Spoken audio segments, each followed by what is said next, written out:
El alba en Ecatepec no llega con el sol, sino con el rugido metálico de los motores diésel y el olor acre a gases de escape mezclado con el aroma a café recalentado y tamales de un puesto callejero.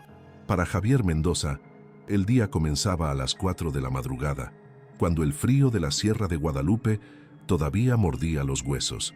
Con su tabla de madera, su cronómetro colgado al cuello como una medalla de resignación y una pluma mordisqueada, Javi era el metrónomo humano de la Ruta 88.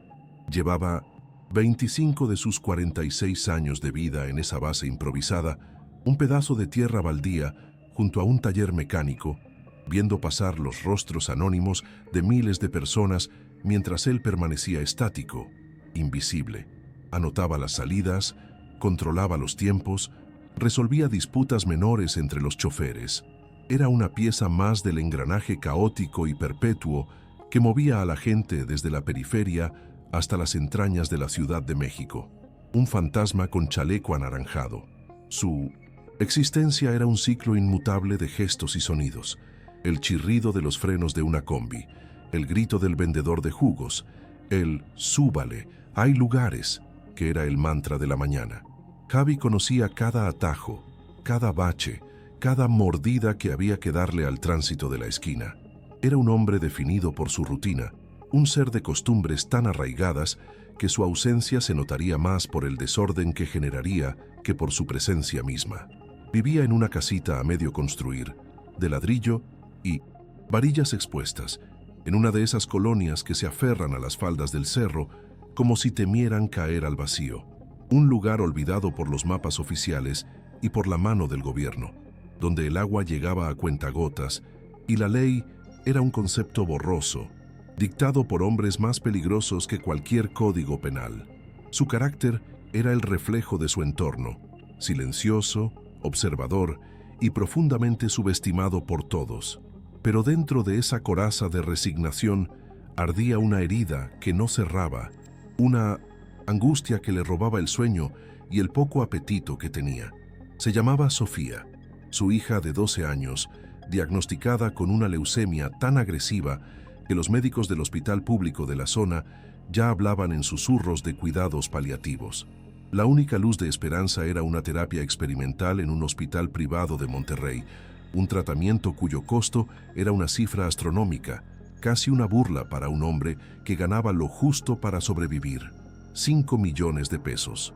Cada día, Javi veía un poco más de vida desvanecerse en los ojos de su hija, su piel volviéndose más pálida, su sonrisa más frágil.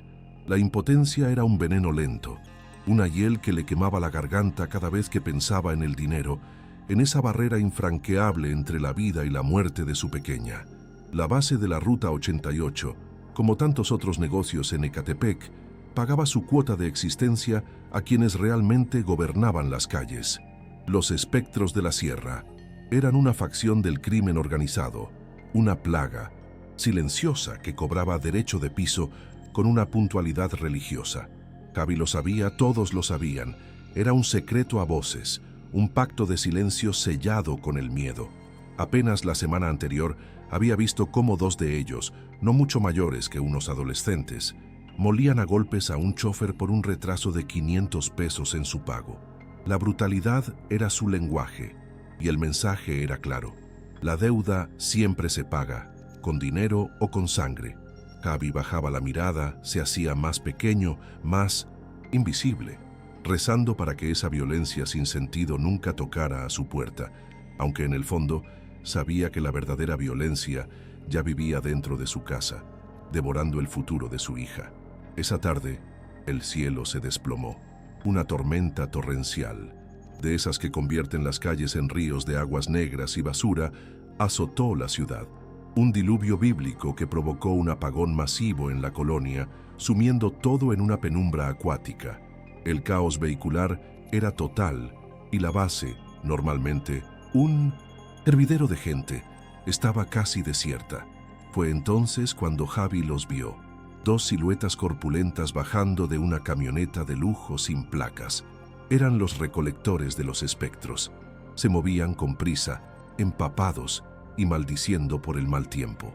Javi se encogió detrás de la caseta de lámina que le servía de oficina, observando, conteniendo la respiración, como siempre hacía. No quería problemas, solo quería que terminara el día para volver a casa y leerle un cuento a Sofía, aunque ella ya estuviera demasiado cansada para escuchar. Su prisa, sin embargo, los hizo cometer un error. En lugar de llevarse el dinero consigo en medio de la inundación, decidieron asegurarlo temporalmente.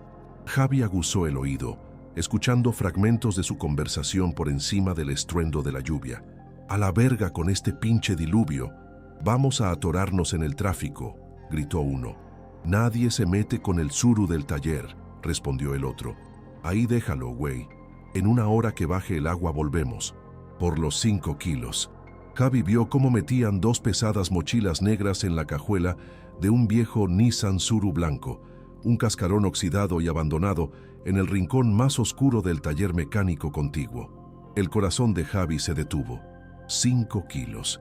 En el lenguaje de la calle no había duda de lo que eso significaba. 5 millones de pesos. Una fortuna vulnerable, a menos de 20 metros de distancia. El mundo de Javier Mendoza se redujo a ese tsuru blanco. El estruendo de la tormenta se convirtió en un zumbido sordo en sus oídos, ahogado por el martilleo frenético de su propio pulso. 5 millones. La cifra resonó en su cráneo, no como una cantidad de dinero, sino como el eco de una palabra: esperanza. De un lado de la balanza, la imagen de su hija, pálida y frágil en la cama del hospital. Del otro, los rostros desalmados de los hombres que acababan de esconder el dinero, los mismos que habían desfigurado a un hombre por una miseria. El miedo era una garra helada que le oprimía el pecho, un terror visceral a la tortura, a una muerte lenta y ejemplar. Pero el amor por su hija era un fuego que quemaba más fuerte. ¿Qué clase de padre era si ni siquiera podía darle a su hija la única oportunidad que tenía de vivir? La lucha interna fue una guerra silenciosa y brutal que duró apenas 1 minuto, pero que pareció una eternidad. Su moralidad, esa honestidad forjada en casi 5 décadas de trabajo duro y pobreza digna, se resquebrajó. Las reglas del mundo, las leyes de los hombres y de Dios, parecían una farsa cruel frente a la injusticia de una niña muriendo. Pensó en los años de levantarse en la oscuridad, de respirar el veneno de los escapes, de ser un hombre invisible para todos. ¿Y para qué? ¿Para ver morir a lo único que le daba sentido a su miserable existencia? La lluvia arreciaba, golpeando el techo de lámina como un tambor de guerra. Era una cobertura perfecta, un manto de caos enviado por un cielo que, hasta ese momento, él creía que lo había abandonado por completo. Un destello de relámpago iluminó la escena, y en ese instante, la resignación en los ojos de Javi fue reemplazada por una determinación aterradora. Ya no era el checador de combis, ya no era el hombre invisible, era un padre acorralado, un animal dispuesto a todo para salvar a su cría. Se movió. Sus acciones, usualmente metódicas y lentas, se volvieron ágiles, impulsadas por una adrenalina que nunca había sentido. Tomó un desarmador largo y oxidado de la caja de herramientas del taller, una herramienta que había visto usar 1000 veces, pero que ahora se sentía extraña y pesada en su mano temblorosa. Cada paso hacia el tsuru era un paso hacia un abismo del que sabía que no podría regresar. El miedo seguía ahí, pero ahora estaba detrás de él, empujándolo hacia adelante. Con el corazón en la garganta, forzó la cerradura de la cajuela. El metal viejo cedió con un chasquido que, para él, sonó como un disparo en la noche. Dentro, las 2 mochilas negras parecían absorber la poca luz que había. Eran pesadas, obscenamente pesadas, el peso de la vida de Sofía. Las sacó con un esfuerzo que no fue solo físico. El acto mismo de tocarlas, de apropiarse de ellas, fue el punto de no retorno. Era un ladrón, un hombre que le había robado a la muerte encarnada. Por un instante quiso devolverlas, correr, esconderse y olvidar que aquello había sucedido. Pero la imagen de la sonrisa de su hija, esa que casi había olvidado cómo era sin el velo del dolor, borró cualquier duda.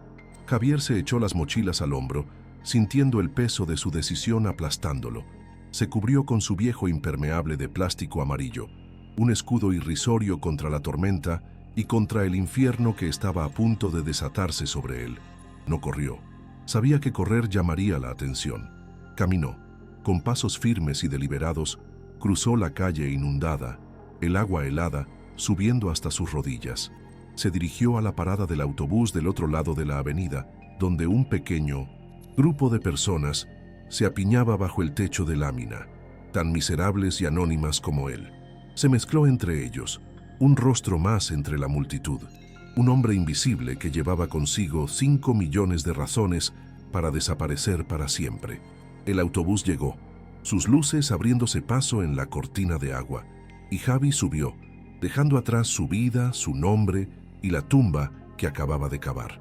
Órale, si esta historia ya te atrapó, si sientes esa tensión en el cuerpo, imagínate lo que viene. Esto apenas empieza. Para que no te pierdas ni un segundo de la persecución, pícale al botón de suscribir ahora mismo, no te cuesta nada. Y de una vez, déjale un like a este video para que sepamos que te está gustando. Queremos que esta comunidad crezca con gente chida como tú. Gracias por el apoyo. Ahora sí, a seguir con la historia de Javi. Dentro de la combi, el aire era una mezcla densa de ropa húmeda, perfume barato y el aliento de la desesperación colectiva. Javier Mendoza era solo una figura más, encorvada contra una ventanilla empañada por la condensación. Afuera, las luces de Ecatepec se difuminaban en la noche lluviosa, un paisaje familiar que ahora se sentía extrañamente hostil, como la jaula de un depredador. El peso de las mochilas sobre sus piernas era un recordatorio constante, no solo del dinero, sino del abismo que acababa de cruzar. Su plan, nacido de 25 años de observar los flujos y reflujos del transporte público, se puso en marcha. No era un plan de genio, sino de instinto. Bajó 3 paradas después, caminó sin prisa hasta un puente peatonal, lo cruzó y del otro lado abordó otra unidad que iba en la dirección opuesta.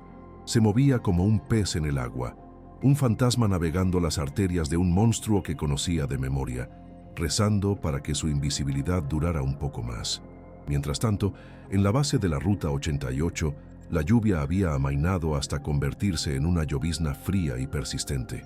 Las 2 siluetas corpulentas regresaron, sus botas chapoteando en los charcos con una arrogancia recuperada. Se dirigieron directamente al Tsuru abandonado. Uno de ellos forzó la cajuela con una palanca, sonriendo con anticipación. La sonrisa se congeló en su rostro. La cajuela estaba vacía. Por un instante, reinó un silencio total, más pesado y ominoso que la tormenta misma. Se miraron el uno al otro y el color desapareció de sus caras. No fue pánico lo que sintieron, sino el terror helado de saber que habían fracasado y que tendrían que informar de su fracaso. Uno de ellos sacó un teléfono, sus dedos temblorosos buscando un número en la agenda. La llamada fue corta y la voz al otro lado no gritó. Habló con una calma que congelaba la sangre. Esa voz pertenecía a un hombre al que pocos habían visto, pero al que todos temían. Lo conocían solo como el Silencioso. Su poder no residía en la violencia explosiva, sino en la eficiencia metódica y la certeza de su retribución. Desde su centro de operaciones, una bodega anónima en 1960, algún lugar de la vasta mancha urbana, recibió la noticia. No preguntó cómo había pasado ni por qué. Su única pregunta fue ¿quién? No esperaba una respuesta inmediata. Su siguiente orden fue un susurro letal. Quiero al dueño del taller, vivo. Llévenlo a la bodega de siempre y tráiganme las listas de todos los choferes y trabajadores de esa base. Ahora, la cacería no comenzaría con un estallido, sino con el movimiento preciso y silencioso de una red de araña cuyas hebras se extendían por todo el Estado de México. La tortura del dueño del taller fue un asunto rápido y sin emociones. No buscaban información compleja, solo una pieza que faltaba en el rompecabezas. El hombre, un mecánico con más grasa que sangre en las venas, balbuceó entre sollozos que todos se habían ido por la tormenta, que no había visto nada. Pero bajo la persuasión del dolor, su memoria se aclaró. Recordó una figura insignificante, una sombra que siempre estaba ahí, pero en la que nadie reparaba, el checador. Javi, el único que no tenía por qué haberse quedado, pero que seguía allí cuando el diluvio empezó. Fue suficiente. En menos de media hora, los espectros tenían en sus manos los registros de la ruta. Encontraron su nombre, Javier Mendoza, y una fotografía tamaño infantil, granulada y descolorida, de un hombre con ojos cansados y una expresión de perpetua resignación. La imagen, digitalizada y adjuntada a un simple mensaje de texto, se diseminó como un virus por cientos de teléfonos. Se busca. Rata, informes aquí. Buena recompensa. La orden llegó a la vasta red de halcones de El Silencioso. Taxistas, mototaxistas, vendedores de dulces, limpiaparabrisas, incluso a los policías municipales que tenían en su nómina. De repente, cada esquina, cada semáforo, cada puesto de periódicos en la zona metropolitana se convirtió en un puesto de vigilancia. El hombre invisible, el que había basado toda su vida en pasar desapercibido, estaba a punto de convertirse en el rostro más buscado del inframundo. La ciudad, con sus millones de ojos, había recibido la orden de encontrarlo, y la recompensa era lo suficientemente jugosa como para convertir a un vecino en un delator. Javi, ajeno a la cacería que acababa de desatarse, llegó finalmente a Ciudad Nezahualcóyotl. El laberinto de calles sin pavimentar y casas de colores chillones le pareció, por un momento, el escondite perfecto. Un lugar tan caótico y superpoblado que uno podría desaparecer para siempre. Llegó a la puerta de su primo, Ricardo, el único familiar que tenía cerca. Cuando Ricardo abrió, su rostro mostró una mezcla de sorpresa y nerviosismo. Javi sintió un alivio abrumador, la primera bocanada de aire después de haber estado bajo el agua por horas. Entró, dejó las pesadas mochilas en el suelo de cemento pulido y sintió por primera vez desde que había forzado la cajuela del Tsuru una falsa y peligrosa sensación de seguridad. Creía haber completado la primera etapa de su imposible huida. La calidez del refugio duró poco. Mientras Javi intentaba explicar torpemente que necesitaba un lugar para quedarse, que había tenido un problema grave, el celular de Ricardo no paraba de vibrar sobre la mesa. Eran notificaciones de un grupo de WhatsApp de seguridad vecinal, de esos que se usan para alertar sobre robos o personas sospechosas. Ricardo lo ignoró al principio, pero la insistencia de los mensajes lo hizo mirar. Abrió la aplicación y su rostro se descompuso. En la pantalla de su teléfono estaba la misma foto granulada de Javi que El Silencioso había distribuido. La sangre abandonó las mejillas de Ricardo. El mensaje era claro, la amenaza, implícita. Miró a Javi, luego a la foto de sus hijos en la pared, y el dilema se resolvió en un instante de puro y primario terror. El miedo fue más fuerte que la sangre. Ricardo, con la voz temblorosa, apenas pudo articular las palabras. No, Javi, no aquí. Tomó un fajo de billetes arrugados de un cajón, unos 2,000 pesos, y se los aventó a Javi en el pecho. Toma esto y lárgate, por favor. Van a matar a mi familia. Van a matarnos a todos. Lárgate. Lo empujó hacia la puerta con una fuerza que Javi no sabía que poseía. La puerta se cerró con un golpe seco, dejando a Javi de nuevo en la calle, bajo la llovizna, con el eco de la traición resonando en sus oídos. No odió a su primo. En el fondo, lo entendió. Acababa de tener su primera lección sobre el verdadero alcance y el poder de la gente a la que había robado. Su influencia no se basaba en la lealtad, sino en el terror que eran capaces de sembrar en el corazón de la gente común. Ahora sí estaba completamente solo, un náufrago con una fortuna maldita a cuestas. Comenzó a caminar sin rumbo por las calles de Neza, cada sombra una amenaza, cada motocicleta que pasaba una potencial sentencia de muerte. Fue entonces cuando empezó a sentirlo, la paranoia, primero como un cosquilleo en la nuca, luego como una certeza aplastante. Un hombre que vendía papas fritas en un carrito miró su teléfono y luego clavó sus ojos en él. Dos jóvenes en una esquina dejaron de hablar, le dieron un vistazo rápido y se susurraron algo al oído. Vio su propio rostro, su cara de hombre cansado, reflejada en la pantalla del celular de una mujer que esperaba el microbús. La red era real, no era una simple banda de matones, era un sistema organizado, un ojo que todo lo veía, y él estaba en el centro de su mirada. La ciudad entera se había convertido en un laberinto diseñado para atraparlo. Javier Se escondió en un callejón oscuro, el olor a orines y basura llenando sus pulmones. El pánico amenazaba con paralizarlo. Necesitaba desaparecer, pero ¿a dónde podía ir un hombre cuyo rostro estaba en todos los teléfonos? Su mente, en un acto de desesperación, comenzó a escarbar en el pasado, buscando un nombre, un rostro, una conexión que no estuviera contaminada por el miedo. Y entonces un recuerdo emergió. Don Eladio, un viejo chofer de la Ruta 88, ya retirado, un hombre de la vieja escuela, gruñón, solitario y con un estricto código de honor. Javi recordó haberle prestado dinero, una suma considerable para él, cuando la esposa de Eladio enfermó gravemente. Eladio había intentado pagarle, pero Javi nunca aceptó el dinero de vuelta. Era una deuda de honor, una posibilidad remota, su única posibilidad.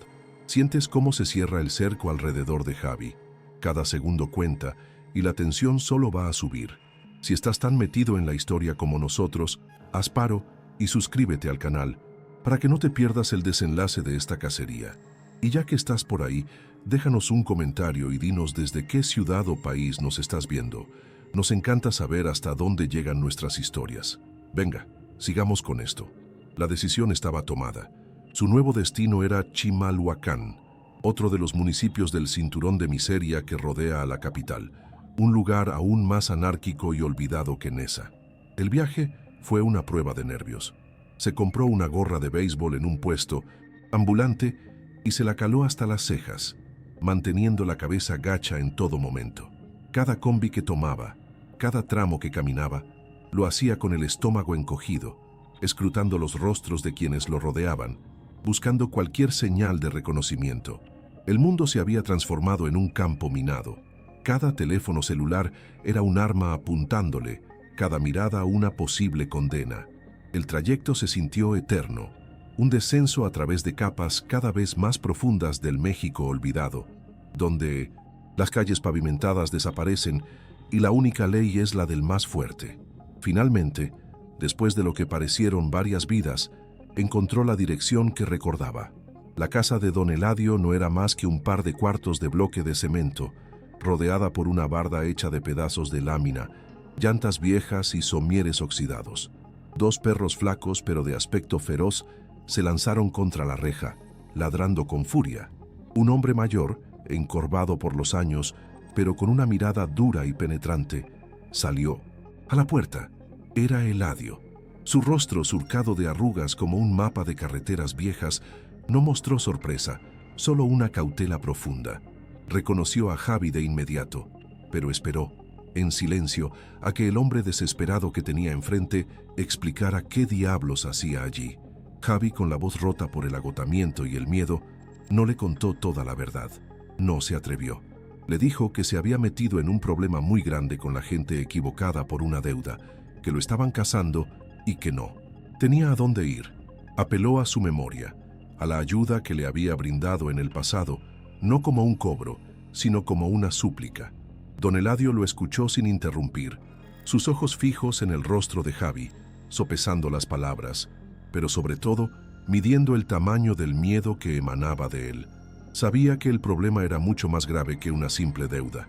En esos barrios, solo un tipo de gente cazaba a otros de esa manera, y el castigo por ayudar a su presa era siempre la muerte. Hubo un largo silencio, interrumpido solo por el gruñido de los perros. Javi esperó, con el destino de su vida pendiendo de la decisión de ese anciano. Finalmente, Don Eladio soltó un suspiro cansado, un sonido que pareció cargar con el peso de toda una vida de dificultades. La familia es sagrada y las deudas se pagan, dijo, más para sí mismo que para Javi. Abrió la reja con un chirrido metálico. Pásale, cierra la boca y no hagas preguntas. Hizo una pausa y su mirada se endureció como el acero. Pero que te quede claro, muchacho, aquí no te va a encontrar la ley, porque aquí ni se para. Pero si te encuentran ellos, dejó la frase en el aire, pero la amenaza era inequívoca. Nos morimos los dos. Javi entró, y la reja se cerró tras él como la puerta de una celda, un santuario precario en medio del infierno. El santuario de Don Eladio era un microcosmos suspendido en el tiempo. Durante 2 días, Javier Mendoza vivió en una especie de purgatorio, un limbo de quietud que contrastaba violentamente con la tormenta que había desatado. El mundo exterior, con su cacería frenética, parecía desvanecerse, reemplazado por el canto de los gallos al amanecer, el sabor del café de olla que Eladio preparaba en una estufa de leña y el olor a tierra mojada. Javi pasaba las horas en un pequeño cuarto trasero contando y recontando los fajos de billetes. El acto repetitivo no era por codicia, sino por una necesidad casi demencial de reafirmar que su sacrificio, que el riesgo mortal que había corrido, tenía un propósito tangible, era el precio de la vida de Sofía. Y tocarlo, sentir su peso, era lo único que mantenía a raya la locura que amenazaba con consumirlo. Pero la invisibilidad de un solo hombre era una afrenta directa a la omnisciencia de El Silencioso. En su bodega, rodeado de monitores que mostraban docenas de cámaras de seguridad de toda la ciudad, la paciencia del líder del cartel se estaba agotando. Su red, su sistema infalible de ojos y oídos, no había producido nada. Javier Mendoza se había evaporado como el humo. Para El Silencioso, esto ya no era un simple asunto de recuperar el dinero. Se había convertido en una cuestión de autoridad, la audacia de un don nadie, de un miserable checador de combis. Al robarle y luego desaparecer en su propio territorio, era un insulto que no podía quedar sin castigo. Si la red no podía encontrarlo, entonces tendría que obligarlo a salir de su madriguera. Y él sabía exactamente qué cebo usar. La orden fue tan fría como precisa. «Encuentren a la familia», susurró a su lugarteniente. «Sé que tiene una hija enferma en el Hospital General de Ecatepec. Quiero a 2 hombres ahí. No le toquen ni un pelo a nadie, ¿entiendes? No hablen con ellas. No las amenacen». Hizo una pausa, saboreando la crueldad de su propia estrategia. «Solo quiero que los vean, que la esposa sepa que estamos ahí, observando a la niña. El miedo hará el resto. Hará que ella le llame a nuestro amiguito, y cuando lo haga, él dejará de pensar en esconderse y empezará a pensar en salvarlas. Se volverá predecible, se volverá estúpido, y entonces lo tendremos». Era un movimiento de ajedrez sádico, diseñado no para capturar una pieza, sino para torturar al jugador hasta que cometiera un error fatal. El Hospital General de Ecatepec era un monumento a la desesperanza, un edificio gris, con pasillos largos y mal iluminados que olían a antiséptico y a enfermedad. Elena, la esposa de Javi, pasaba sus días en una silla de plástico junto a la cama de Sofía, su propia vida reducida a medir la fiebre, a cambiar las sábanas, a leer el mismo libro de cuentos una y otra vez. Era una mujer fuerte, pero la enfermedad de su hija y la repentina desaparición de su marido la habían desgastado hasta dejarla en carne viva. Cada llamada sin respuesta a su teléfono, cada día sin noticias, había cavado surcos de angustia en su rostro. Mantenía una fachada de calma por Sofía, pero por dentro estaba a punto de derrumbarse. Fue entonces cuando los vio. Estaban de pie al final del pasillo, cerca de la estación de enfermeras. 2 hombres que no pertenecían a ese lugar. No llevaban la ropa gastada de los familiares ni las batas de los médicos. Vestían ropa de marca, pero de una manera que parecía un disfraz. Tenían una quietud depredadora, una forma de observar el entorno que no era casual. No la miraban directamente, pero Elena sintió su presencia como una corriente de aire helado. Su instinto maternal, afilado por meses de miedo, se disparó como una alarma. No sabía quiénes eran, pero su corazón le gritó con una certeza absoluta que estaban allí por ellos, que eran una extensión de la oscuridad que se había tragado a Javier. Tratando de que su mano no temblara, sacó el pequeño teléfono de prepago que Javi le había dado hacía meses para emergencias. Se disculpó con Sofía, diciendo que iría por un vaso de agua, y caminó hacia un hueco de la escalera, sintiendo las miradas de los hombres clavadas en su espalda. Marcó el único número que tenía grabado. En la choza de Chimalhuacán, el estridente sonido del teléfono hizo que Javi diera un respingo. Era la primera vez que sonaba. Vio el nombre de Elena en la pantalla y por un segundo un torrente de alivio lo invadió.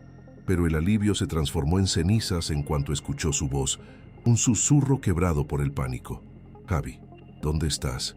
Hay hombres aquí, balbuceó Elena, las lágrimas ahogando sus palabras. Hay 2 hombres en el pasillo, hombres malos, lo sé. Están vigilando a Sophie. No hacen nada, Javi, solo se quedan ahí mirando a nuestra hija. La pregunta que siguió fue un puñal que le atravesó el alma. ¿Qué hiciste, Javier? Por el amor de Dios, ¿qué hiciste? Cada palabra fue un martillazo contra los cimientos del frágil mundo que Javi intentaba proteger. El dinero en las mochilas, de repente, se sintió como plomo radioactivo. Su acto desesperado por salvar a su hija la había convertido en un objetivo. La había puesto directamente en la mira del monstruo. La llamada terminó. Javi se quedó con el teléfono en la mano, un pedazo de plástico inútil que le había transmitido la sentencia de muerte de su familia. El cuarto de don Eladio, que momentos antes parecía un refugio, ahora se sentía como una trampa mortal. Su plan inicial, esconderse, esperar a que la tormenta pasara para luego enviar el dinero, se reveló como una fantasía infantil. Se dio cuenta de la genialidad perversa de la estrategia de El Silencioso. No lo habían encontrado, no. Habían hecho algo peor. Lo habían encadenado. Cada segundo que permanecía oculto era un segundo que su esposa e hija estaban bajo la sombra de esos hombres. La cacería ya no era por su vida, sino por las de ellas. Ya no era un fugitivo, era un hombre con un ultimátum. Una extraña calma, la calma de quien ya no tiene absolutamente nada que perder, descendió sobre él. El miedo no desapareció, pero se transformó. Se cristalizó en una rabia fría y una claridad aterradora. Ya no podía huir. Huir era permitir que el enemigo controlara el juego. Tenía que cambiar las reglas, tenía que dejar de ser la presa y de alguna manera convertirse en el cazador, o al menos en una distracción tan grande y caótica que obligara a los lobos a quitarle la vista de encima a su familia. Miró las 2 mochilas. Ya no eran la cura para Sofía, eran su única arma. Un cebo de 5 millones de pesos para atraer al monstruo a un terreno de su elección. Una idea loca, suicida y desesperada comenzó a tomar forma en su mente. Se levantó y fue a buscar a don Eladio, que estaba afuera, dándole de comer a los perros. El anciano lo miró y sin que Javi dijera una palabra, supo que todo había cambiado. «Me encontraron», dijo Javi con la voz ronca. «No a mí, a mi familia». Y entonces la verdad salió a borbotones. Le contó todo: la enfermedad de Sofía, la tormenta, el churu, los 5 millones de pesos, los espectros de la sierra. Le confesó el crimen que había cometido por amor y la trampa mortal en la que ahora se encontraba. Puso su vida en las manos del viejo conductor, sin ocultar nada. Don Eladio, que ya había arriesgado su vida por una deuda de honor, ahora se enfrentaba a una verdad que podía quemarlos a ambos hasta los cimientos. Su lealtad estaba a punto de ser sometida a su prueba final. Don Eladio escuchó la confesión completa sin mover un solo músculo de su rostro curtido. Cuando Javi terminó, el silencio que llenó la humilde choza fue denso y pesado. El anciano miró las manos de Javi, unas manos hechas para sostener un cronómetro, no para robarle a un cartel. Luego miró sus propios nudillos, deformados por viejas peleas y décadas de aferrarse a un volante. Vio en Javi no a un criminal, sino el reflejo de sí mismo, de un hombre común empujado al abismo por un sistema que no ofrece salidas. Sabía que la elección más sensata era echarlo, salvar su propio pellejo. Pero la sensatez había abandonado ese lugar hacía mucho tiempo. «Hijos de su puta madre», masculló finalmente, no para Javi, sino para el mundo en general. «Quieren jugar sucio. Vamos a enseñarles lo que es revolcarse en el lodo». En ese momento, la deuda de honor se transformó en una alianza forjada en la desesperación. La noche siguiente, la choza de Eladio se convirtió en un cuarto de guerra. Sobre una mesa de madera desvencijada, extendieron un viejo mapa de la guía Roji, desgastado y amarillento. Con la luz de una sola bombilla colgando del techo, Javi, el hombre que conocía las venas y arterias del monstruo urbano, comenzó a trazar un plan.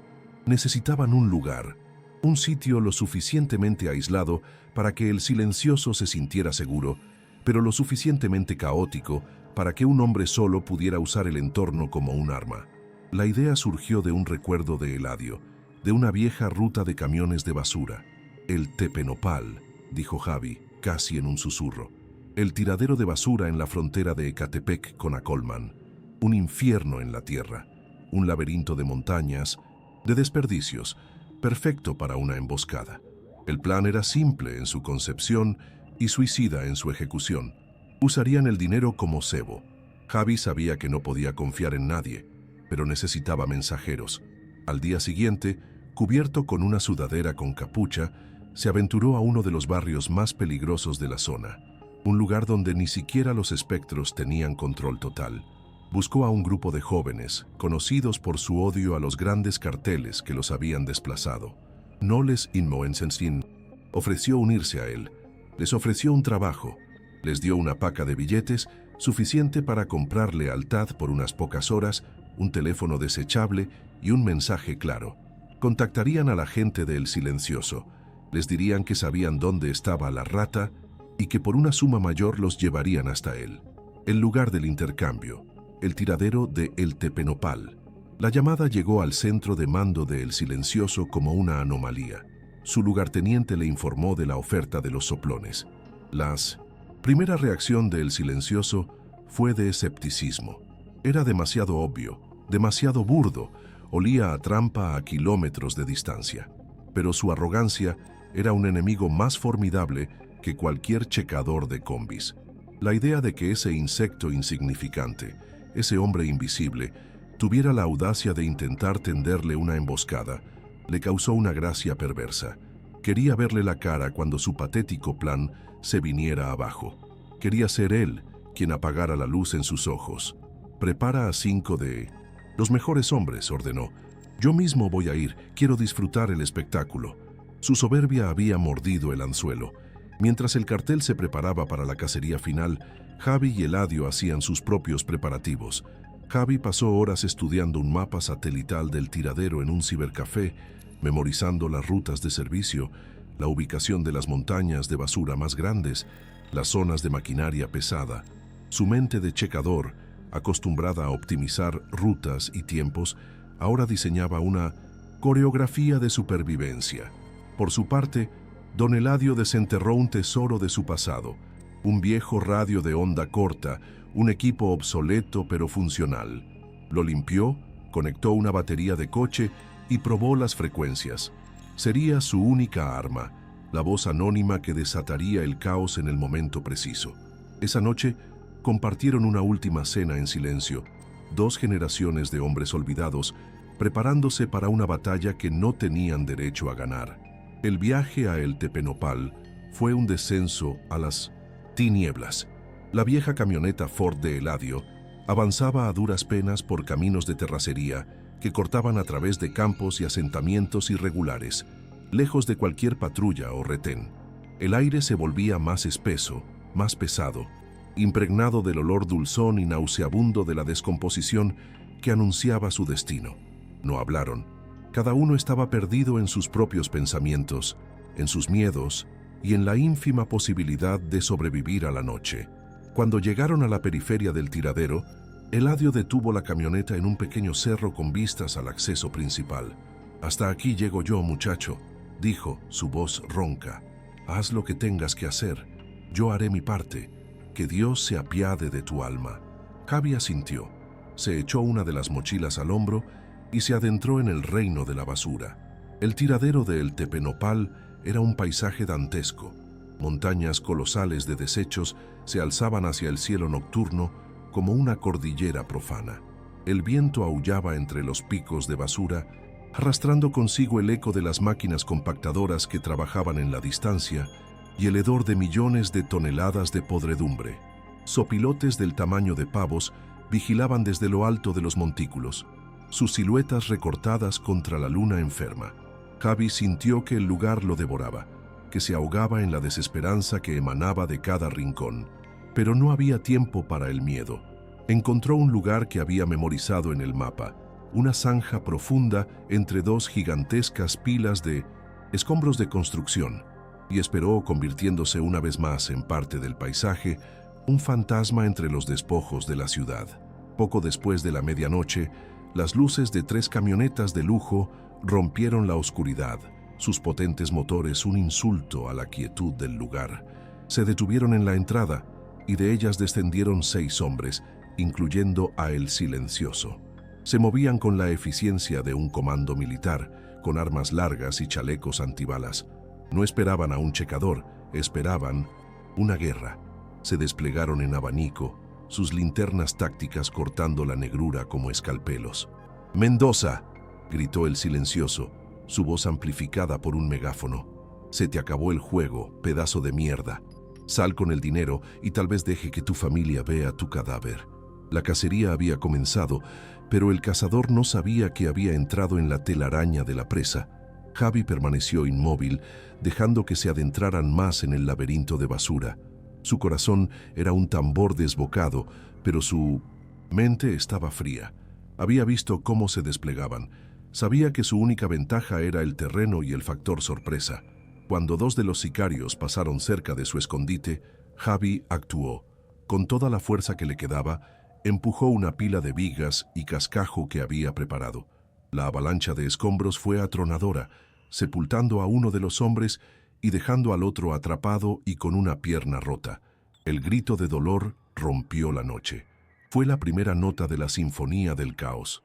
El Silencioso y sus hombres, sorprendidos, abrieron fuego hacia el origen del ruido, las balas impactando contra toneladas de basura inerte. El juego del gato y el ratón se prolongó durante la siguiente hora. Javi usaba el conocimiento del terreno que había adquirido en su estudio. Se movía a través de túneles improvisados entre los desechos, el ruido de las máquinas distantes enmascarando sus pasos. Aparecía y desaparecía, creando pequeñas distracciones, lanzando objetos para desviar su atención. Logró aislar a Miremesium, otro de los sicarios, cerca de una vieja prensa de metales, activando el mecanismo y atrapando al hombre en sus fauces de acero. El pánico comenzó a hacer mella en la disciplina de los hombres del Silencioso. Este lugar no era su territorio. Era un monstruo que parecía tener vida propia, y Javi era su fantasma. A varios kilómetros de distancia, don Eladio sostenía el micrófono de su radio con manos temblorosas. Había esperado la señal, el sonido sostenido de los disparos. Con una voz distorsionada que no parecía la suya, sintonizó la frecuencia de emergencia de la Guardia Nacional. «Reporto un enfrentamiento armado en el basurero de El Tepenopal, en los límites con Acolman», dijo, leyendo de un papel que había preparado. «Parece un ajuste de cuentas grande entre el CJNG. Son muchos hombres fuertemente armados. Repito, muchos hombres armados». No esperó respuesta. Apagó el equipo, arrancó la camioneta y desapareció en la noche. La caballería estaba en camino, pero no venían a rescatar a nadie. Venían a añadir un tercer actor al caos. El clímax llegó cuando el Silencioso, furioso y frustrado, decidió ir personalmente tras una sombra que creyó ver. Javi lo había atraído a un área de desechos orgánicos, una planicie cenagosa y maloliente. Allí, con solo 2 de sus hombres restantes cubriéndole las espaldas a la distancia, el líder del cartel se encontró cara a cara con su némesis. Pero Javi no estaba solo. Con un silbido, atrajo a una jauría de perros salvajes que habitaban el tiradero, a los que había estado alimentando con restos de comida que había traído.